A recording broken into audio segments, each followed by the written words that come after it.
Paying down attention debt. Where to start? You can't fix what you've never measured.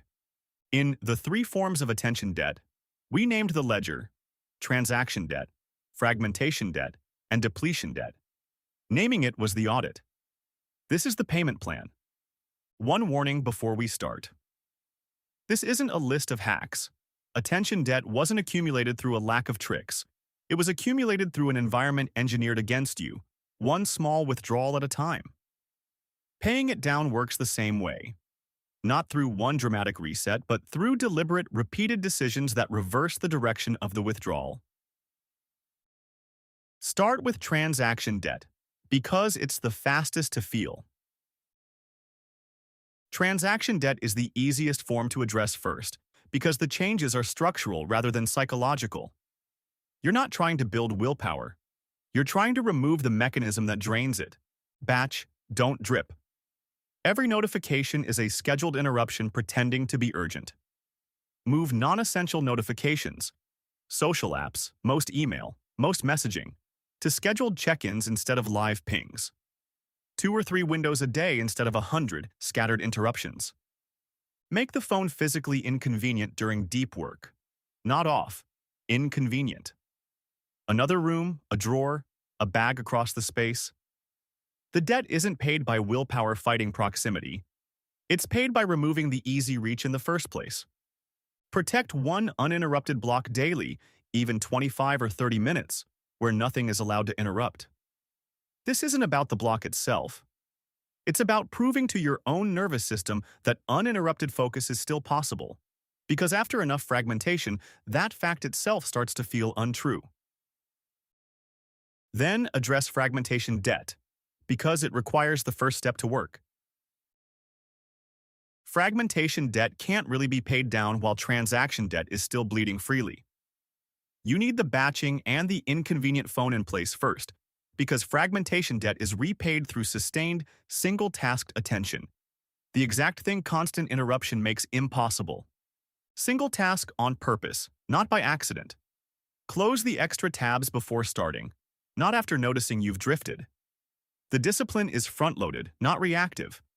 Rebuild tolerance for depth gradually. If you can currently sustain 15 minutes of single-tasked focus, don't aim for 2 hours tomorrow. Aim for 20. The capacity for depth is like any other capacity. It's trained, not willed into existence. Notice the reach, don't just resist it. The urge to check a second screen mid-task is data, not a moral failing. Track when it happens. Often it clusters around specific moments, the start of a hard task, a lull in energy, a point of friction in the work. That's useful information about what the fragmentation is actually protecting you from. Finally, depletion debt, because it takes the longest to repay. Depletion debt is the slowest to accumulate and the slowest to repay. There's no single technique here. This is about changing the baseline itself, which happens through repetition over months, not through any single intervention.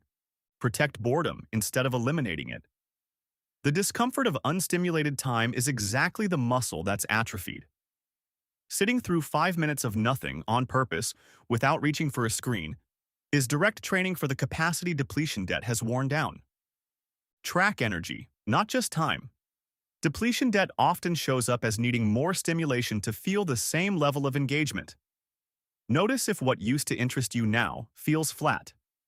That flatness is information about where the baseline has shifted, not a sign that the activity itself has become less worthwhile. Give recovery an actual chance to complete. This is the piece most people skip. Rest that's interrupted by a phone check isn't rest. It's another transaction. Real recovery, the kind that actually pays down depletion debt, requires the interruption cycle to stop long enough for the nervous system to complete its return to baseline. The order matters. These three forms of debt aren't independent. Transaction debt feeds fragmentation debt. Fragmentation debt left unaddressed becomes depletion debt. Trying to fix depletion debt first, chasing bigger rest, bigger breaks, bigger resets, while transaction debt keeps bleeding in the background rarely works, because the withdrawals never actually stopped. Start where the leak is fastest. Work backward from there. The reclaim. None of this is about achieving some permanent, frictionless state of focus. That state doesn't exist, and chasing it is its own kind of trap. This is about shifting the ratio. Fewer unconsented withdrawals, more deliberate deposits, a ledger that finally starts moving in a direction you actually chose. The failures of focus, presence, and self-regulation that define modern life are not personal deficiencies. They are design outcomes. And design problems have design solutions, even if the solutions are smaller, slower, and less dramatic than the debt that created the need for them. Uncaptured. Conversations for minds that refuse to be owned.